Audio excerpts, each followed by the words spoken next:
Praise the lord. Good morning. ప్రభువైన యేసుక్రీస్తు శుభనామంలో మీ అందరికీ వందనములు. అనుదినం దేవుడి మాటల చేత బలపరచబడుతున్నారని దేవుని నమ్మి స్తుతిస్తున్నానండి. బలపరచబడుతున్నట్లయితే ఈ పరిచర్య కొరకు ప్రార్థన చేయండి, అనేకులకి షేర్ చేయండి. చిన్న ప్రార్థన చేసుకుందామా. పరిశుద్ధుడైన మా తండ్రి, నీ ఘనమైన శ్రేష్టమైన నామాన్ని బట్టి వందనాలు చెల్లిస్తూ ఉన్నాం తండ్రి. మరొక దినాన్ని మా జీవితాల్లో ఇచ్చినందుకు ప్రభా మీకు వందనాలు, స్తోత్రాలు చెల్లిస్తూ ఉన్నాను ప్రభా. దయకాల సమయంలో నువ్వు మాట్లాడే దేవుడు కదా నాయన, మా అందరితో మాట్లాడండి. మా ఒక్కొక్కరిని దర్శించి నీ మాటల చేత బలపరచమని యేసయ్య పేరట ప్రార్థిస్తున్నాం తండ్రి, ఆమేన్. ఈరోజు దేవుని వాగ్దానము కీర్తనల గ్రంథము 18వ అధ్యాయము 34వ వచనం. నా చేతులకు యుద్ధము చేయ నేర్పవాడు ఆయనే, నా బాహువులు ఇత్తడి విల్లును ఎక్కుపెట్టును. Psalms chapter 18 verse 34. He teacheth my hands to war, so that a bow of steel is broken by mine arms. దేవుడిచ్చినటువంటి అద్భుతమైన వాగ్దానం మనందరి జీవితంలో నెరవేర్చబడును గాక, ఆమేన్. ఉదయకాల సమయంలో ఎంతమంది నమ్ముతున్నారండి మనందరం కూడా యుద్ధ భూమిలో ఉన్నామని? మనందరం కూడా ప్రతిరోజు యుద్ధం చేస్తున్నారని ఎంతమంది నమ్ముతున్నారు? నిజమైన క్రైస్తవుని యొక్క జీవితం అనేది ఈ భూలోకంలో ఒక యుద్ధ రంగంలో ఉన్నట్లుగానే ఉంటుందండి. ప్రతిరోజు కూడా పోరాటమే ఉంటుంది. దాన్ని జయించడం చాలా అవసరం. కాబట్టి దేవుడు ఏం చేస్తాడంట, మన చేతులకు యుద్ధము చేయ నేర్పిస్తాడంట. ఇంత గొప్ప దేవుడు కదండి మన దేవుడు, జీవం కలిగిన దేవుడు, సైన్యములకు అధిపతి అయినటువంటి యెహోవా దేవుడు మన దేవుడు. అయితే ఆయన మన పక్షంగా యుద్ధం చేసే దేవుడు కాబట్టి, మనం ఆయన పిల్లలం కాబట్టి మనకి ఏం నేర్పిస్తాడంట, యుద్ధము చేయటము మన చేతులకి నేర్పిస్తాడంట దేవుడు. ప్రతి క్రైస్తవుడు కూడా యుద్ధము చేయడం నేర్చుకోవాలండి.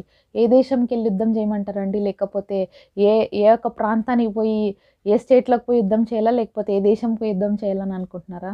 ఎక్కడికి పోనవసరం లేదండి. ప్రతిరోజు మనందరం లేచినప్పటి నుంచి పడుకునే వరకు కూడా మనందరి జీవితంలో యుద్ధాలే జరుగుతున్నాయి.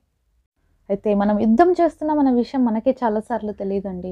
కానీ మనం పోరాడుతుంది ఎవరితో తెలుసా? దురాత్మ సమూహాలతో, రక్త మాంసములు శరీరం కలిగిన వాళ్ళతో కాదు. కానీ మన పోరాటం ఎవరితో?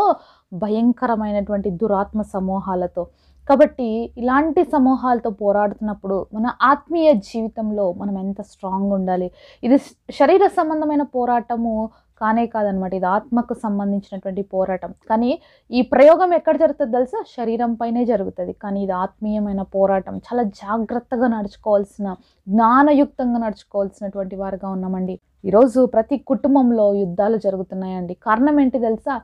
శారీరకంగా గాయపరచబడుతున్నామని అనుకుంటున్నాం, అది మానసికంగా మనకి దెబ్బ పడుతుందని అనుకుంటున్నాం. కానీ అది ఆత్మ మీద కూడా ఇంపాక్ట్ చాలా కలుగుతుందనే విషయాన్ని చాలాసార్లు మనం మర్చిపోతున్నామండి. ఎందుకంటే ఈరోజు మన కుటుంబంలో ఏదైనా జరుగుతుంటే ఎదుటి వ్యక్తి నన్ను ఇట్లా అన్నాడు, వాళ్ళు ఇట్లా మాట్లాడినారు, నా స్నేహితులు ఇలా మాట్లాడినారు, లేకపోతే మా అత్తమామలు మాట్లాడినారు, మా అక్క చెల్లెలు మాట్లాడినారు, మా తల్లిదండ్రులు, అలా అనుకుంటున్నాం. కానీ వాళ్ళ వెనక ఉండి చేస్తున్న కార్యాలు ఎవరు చేస్తున్నారు అంటే సాతాను. మనుషుల్ని ప్రేరేపిస్తుందండి. మనుషులు వెనక ఉండి ఆట ఆడిస్తుంది సాతాను. ఆ విషయం అనేక సార్లు మనం మర్చిపోతాము. కానీ మన ఎదుట నిలబడుతున్న వ్యక్తులనే మనం ఏం చేస్తాం? ద్వేషించే వారిగా ఉన్నాము. కానీ ఈరోజు దేవుడి బిడ్డలుగా మనం తెలుసుకోవాల్సింది ఒకే ఒకటి సత్యం ఏంటంటే, సాతాను మనల్ని ఏ రీతిగా అయినా టెంప్ట్ చేస్తాడు. ఏ రీతిగా అయినా కూడా మనతో పోరాటం చేస్తాడు. మన ఇంట్లో వాళ్ళనే మనకు వ్యతిరేకంగా నిలబడతాడు. దావీదు జీవితంలో చూడండి, తన సొంత కుమారుడైనటువంటి అబ్షాలోము తండ్రికి వ్యతిరేకంగా లేస్తాడు. ఎంత భయంకరం కదండి. బయట వాళ్ళు లేస్తే ఏదో ఒకటి చేయొచ్చు. మరి ఏమైనా కూడా మనము అనుకోవడానికి కూడా బాగుంటుంది, వినడానికి కూడా బాగుంటుంది. తన సొంత కుమారుడే తండ్రికి వ్యతిరేకంగా లేస్తే ఆ రాజ్యాన్ని విడిచిపెట్టి అడవుల్లోకి పారిపోవాల్సిన పరిస్థితి వచ్చిందండి దావీదు జీవితంలో. అయితే ఎంత భయంకరమైనటువంటి పరిస్థితిలో మరి దావీదు దేవుడి వైపు చూసినప్పుడు అద్భుతమైన విజయాన్ని ఇచ్చాడు. శత్రువు అయినట్టు తన కుమారుడు మరణించాడు తప్ప దావీదుని దేవుడు ఏర్పరచుకున్నాడు కాబట్టి ఆయన స్థిరపరిచాడు. అహితోఫేలు ఎన్ని ఆలోచనలు చేశాడో దావీదుని చంపడానికి, అలాగే దావీదు లేకుండా చేయడానికి. కానీ దేవుడు ఆలోచనలన్నీ కూడా నష్టపరిచినట్లుగా మనం దేవుడి వాక్యంలో చూస్తాం. కాబట్టి ఈరోజు మన సొంత ఇంట్లో మన బిడ్డల్నే, మన భర్తల్నే, మన భార్యలనే, మన తల్లిదండ్రులనే, మన అత్తమామల్నే, మన ఆడపడుచులనే, లేకపోతే మన ఇంట్లో ఉన్నటువంటి బావమరుదుల్ని, ఎవరైనా కావచ్చండి, సొంత తమ్ముళ్ళనే, ఎవరినైనా మరి సాతాను వాడుకుంటుంది. కాబట్టి మనం చాలా జాగ్రత్తగా ఉండాలి. కాబట్టి మనం రక్త సంబంధులతో కాదు కానీ దురాత్మ సమూహాలతో పోరాడుతున్నాం. మరి యేసు ప్రభువుని కూడా మరి పేతురు మాట్లాడుతున్నప్పుడు దేవుడు అంటాడు, నేను సిలువ మరణం పొందవలసిందంటే పేతురు అంటాడు, ప్రభువా ఇది నీకు దూరం అవును గాక అంటే వెంటనే దేవుడు ఏమంటాడు, సాతానా నా వెనక్కి పో అంటాడు. ఆడ మాట్లాడుతుంది ఎవరు? పేతురు. కానీ దేవుడు సాతానా అంటున్నాడు. పేతురు నా వెనక్కి పో అనట్లేదు. సాతానా నా వెనక్కి వెళ్ళిపో అంటున్నాడు. ఎందుకంటే కనిపిస్తుంది పేతురు. కానీ ఆ మాటలు పేతురు కాదు, సాతాను అనమాట. అలాగే ఈరోజు నీ ముందు నిలబడి మాట్లాడుతున్న వ్యక్తి మన వ్యక్తే. కానీ వాళ్ళ వెనక ఉండి పనిచేస్తున్నది మాత్రము సాతాను. కాబట్టి మనందరి జీవితాల్లో ఒక పోరాటం ఉంటుంది. ప్రతిరోజు ప్రతి ఒక్కరి జీవితంలో ఈ పోరాటం ఉంటుంది. కాబట్టి దేవుడు మనకేం చెప్తున్నాడంటే, నేను యుద్ధము చేయటము నేర్పిస్తాను మీ చేతులకి. ఈరోజు ఎంతమంది సిద్ధంగా ఉన్నారండి ఈ యుద్ధం నేర్చుకోవడానికి? దేవుడు నేర్పిస్తున్న యుద్ధంలో నేను కూడా భాగం కావాలి, నేను కూడా యుద్ధోపకరణములు ధరించుకొని యుద్ధం చేయాలని ఆశపడుతున్నారా? దేవుడు ఆల్రెడీ మనకు ఆ యుద్ధోపకరణములు అన్నీ కూడా ఇచ్చాడు. ధరించుకోవడము, నేర్చుకోవడము, అలాగే పోరాటం అనేది మన జీవితంలో స్టార్ట్ చేయాలి. సరే, మనం ఎఫెసీయులకు రాసిన పత్రిక 6వ అధ్యాయము 11వ వచనం చూద్దాము. మీరు అపవాది తంత్రములు ఎదిరించుటకు శక్తిమంతులగునట్లు దేవుడిచ్చు సర్వాంగ కవచమును ధరించుకునండి. ఎలనగా మనం పోరాడినది శరీరులతో కాదు కానీ ప్రధానులతోనూ అధికారులతోనూ ప్రస్తుత అంధకార సంబంధములకు లోకనాథులతోనూ ఆకాశ మండలమందున్న దురాత్మల సమూహంతోనూ పోరాడుచున్నాము. కాబట్టి దేవుడు వాక్యం చాలా స్పష్టంగా మనకు తెలియజేస్తుంది కదండి. మనం సాతాను యొక్క తంత్రాలను ఎరిగిన వారుగా వాటిని ఎదిరించాలి. అలాగే దేవుడు ఇచ్చినటువంటి సర్వాంగ కవచమును ధరించుకోమంటున్నాడు. అంతేకాకుండా ఎంత భయంకరమైనటువంటి మరి యొక్క పోరాటం మనం చేస్తున్నామంటే ప్రధానులు, అధికారులతో, అలాగే ప్రస్తుతం ఉన్నటువంటి అంధకార సంబంధమైనటువంటి లోకనాథులతో, ఆకాశ మండలంలో ఉన్నటువంటి దురాత్మ సమూహాలతో పోరాడుతున్నాము. ఒకరితో కాదు, ఇన్ని పరిస్థితులతో, ఇన్ని విధమైనటువంటి మరి రీతిగా మనం పోరాడాల్సింది. కాబట్టి దేవుడు ఇచ్చేటువంటి సర్వాంగ కవచమును ధరించుకోవాల్సిన వారుగా ఉన్నాము. మరి ఇది 6వ అధ్యాయము 13వ వచనం నుంచి కొన్ని వచనాలు చూద్దాము. దేవుడిచ్చు సర్వాంగ కవచమును ధరించుకునండి. ఎలాగనగా మీ నడుమునకు సత్యమును దట్టి కట్టుకొని నీతియు మైమరును తొడుక్కొని పాదములకు సమాధాన సువార్తనైన సిద్ధ మనసును జోడు తొడుగుకొని నిలబడి ఇవన్నీ కాక విశ్వాసమును డాలు పట్టుకునండి. దానితో మీరు దుష్టుని అగ్నిబాణములన్నిటిని ఆర్పుటకు శక్తిమంతులగుదురు.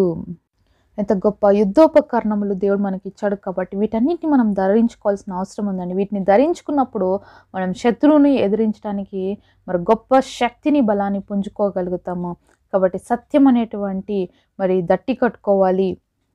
పాదాలకి సమాధాన సువార్త అనేటువంటిది మనం కలిగి ఉండాలి. సిద్ధ మనసు జోడులని మనం పెట్టుకోగలిగి ఉండాలి. ఇవన్నీ కాకుండా విశ్వాసం అనే డాలును మన జీవితంలో చేపట్టుకోవాలి. ఎందుకంటే దుష్టుడు వేసేటువంటి ప్రతి అగ్నిబాణాన్ని ఎదిరించడానికి. దయచేసి మీకు సమయం ఉన్నప్పుడు ఒకసారి 6వ అధ్యాయం అంతటిని కూడా ఎఫెసీ పత్రికలో చదివినట్లయితే అనేకమైన విషయాలు మనం ఇక్కడ నేర్చుకుంటామండి. దేవుడు ఇచ్చినటువంటి సర్వాంగ కవచమును మనం ధరించినప్పుడు ఏ విధంగా దుష్టుని ఎదిరించవచ్చు. అంతేకాదండి, ఇంకా 17-18 వచనాల్లో ఇంకా ఉన్నాయి. మరి రక్షణ అనేటువంటి స్థిరస్థానాన్ని మనం ధరించాలి. దేవుని వాక్యం అనే ఆత్మ ఖడ్గాన్ని కూడా మనము ధరించుకోవాల్సిన వారుగా ఉన్నాము. అంతేకాకుండా ప్రార్థన యందు నిరంతరము కూడా మెలకువ కలిగి ఉండవలసిన వారుగా ఉన్నాము. ఇవన్నీ కూడా మన జీవితంలో మనం కలిగి ఉన్నప్పుడు ఇంత భయంకరమైనటువంటి పోరాటాన్ని మనము జయించడానికి దేవుడి యొక్క కృపను తప్పకుండా పొందుకుంటాము. అంతేకాకుండా దేవుడే మనకి వీటన్నిటితో పోరాడడానికి మన చేతులకి ఏం నేర్పిస్తున్నాడు? యుద్ధం నేర్పిస్తున్నాడు. అంతేకాకుండా ఆయన నా బాహువులు ఇత్తడి విల్లును ఎక్కుపెట్టును. కాబట్టి మనకి ఆ యొక్క బో అండ్ యారో అది అంత గొప్పగా పోరాటం చేయడానికి కూడా మన చేతుల్ని బలపరిచి మనం ఖచ్చితంగా ఒక గురిని, ఒక లక్ష్యాన్ని కలిగి యుద్ధము చేయటానికి దేవుడు మనకు శక్తినిస్తాడు. కాబట్టి మన జీవితంలో మనం అంత గొప్పగా ఎదగాలని దేవుడు ఆశపడుతున్నాడండి. ఖచ్చితమైన మరి గోల్ కలిగి ఉండాలి. అంతే కదా, మనం యారో వేస్తున్నాము అంటే అది ఖచ్చితమైన నిర్దిష్టమైనటువంటి స్థానంలోకి వెళ్ళినప్పుడే శత్రువుని మనం ఎదిరించగలుగుతాం.